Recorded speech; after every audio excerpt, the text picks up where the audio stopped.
नमस्कार दोस्तों, मैं उदयवन सिंह अगर आप देख रहे हैं समता न्यूज।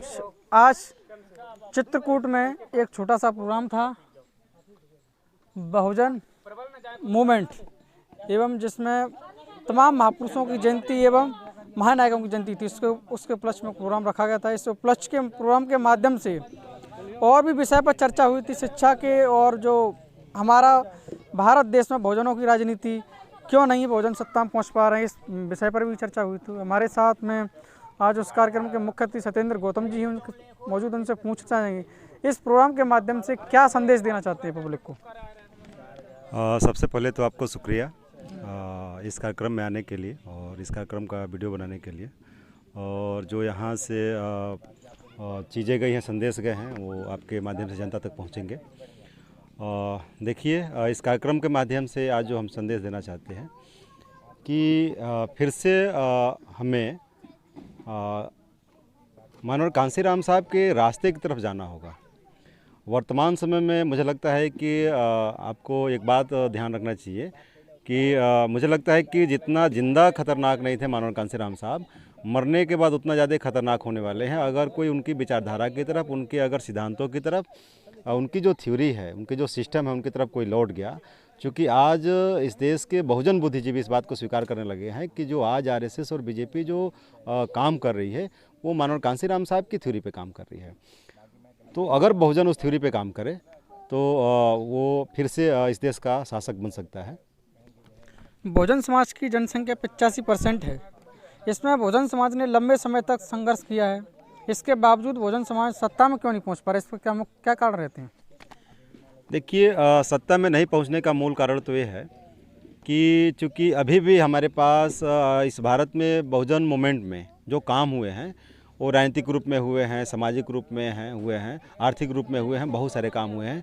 लेकिन अभी भी हम बहुजन मूवमेंट का संस्थानीकरण नहीं कर पाए हैं। और संस्थानीकरण न करने की वजह, संस्थानीकरण करने का इट मीन्स ये है कि संस्थानीकरण जब किसी विचारधारा का हो जाता है तो वो अस्थायी हो जाती है और वो दूसरी पीढ़ी को, आने वाली पीढ़ी को ऑटोमेटिक वो विचारधारा, वो सारी चीज़ें ट्रांसफ़र होती हैं। जैसे दुश्मनों ने, जिनको हम कहते हैं,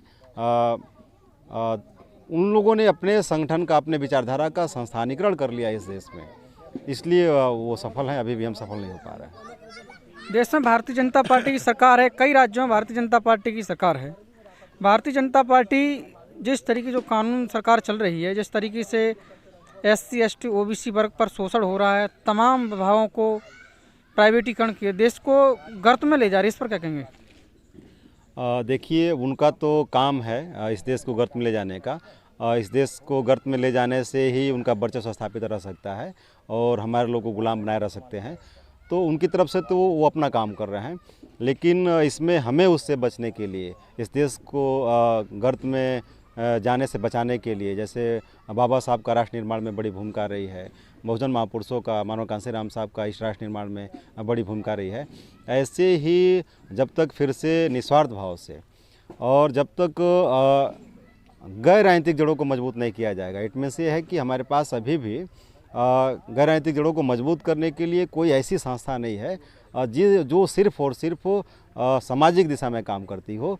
सभी सामाजिक दिशा के बहुत सारे संगठन बात तो करते हैं, लेकिन वो छुपे रूप में राजनीति करते हैं। ये हमारी सबसे बड़ी समस्या है।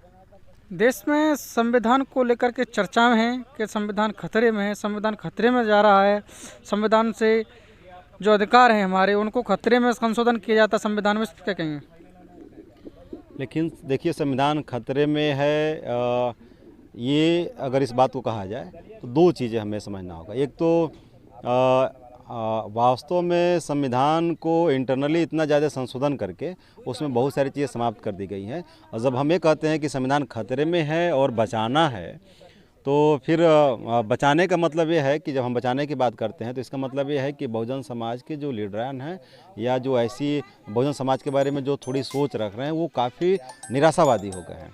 निराशा में चला कि संविधान का जो मामला है, संविधान खतरे में है या संविधान को जब बचाने की जब हम बात करते हैं तो अभी तो संविधान ठीक से लागू नहीं हुआ और फिर हम बचाने की बात कर रहे हैं, तो इससे बहुजनों के अंदर डर पैदा होता है। और डर की वजह से वो जो 20 साल 50 साल बाद जो संविधान समाप्त होने वाला है, वो डर पैदा करके ऐसा माहौल निर्माण करके और निराशा में ले जा करके और जो बहुजन समाज के जो लीडरान हैं, जो बुद्धिजीवी हैं, उसके ऊपर नियंत्रण स्थापित करना चाहते हैं।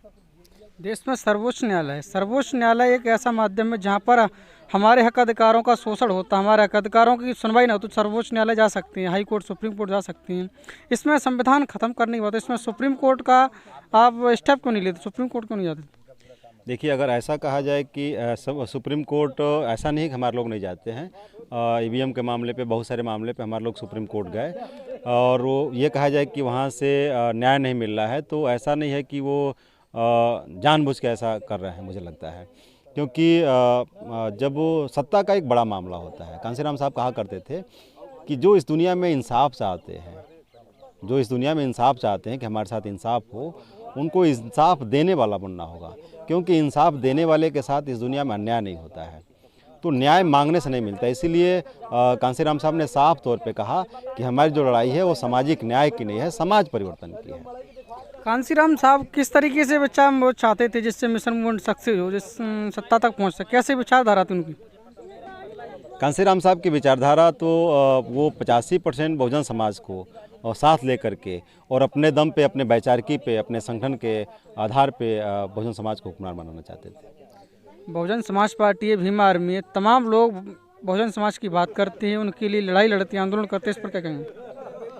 देखिए, चंद्रशेखर जी का तो और बहुजन समाज पार्टी के बारे में, ये सभी के सभी ये राजनीतिक पार्टियां वर्तमान में हैं, राजनीतिक करने वाले लोग हैं। मैं कह रहा हूं कि कांशीराम साहब ने साफ तौर पे कहा कि जिस समाज की गैर राजनीतिक जड़ें मजबूत नहीं होती हैं, उसकी राजनीति सफल नहीं होती है। तो जब तक हम गैर राजनीतिक जड़ों पे काम नहीं करेंगे, तब तक चाहे बहन जी का मामला हो, चाहे चंद्रशेखर का मामला हो, किसी की राजनीति सक्सेस नहीं होने वाली।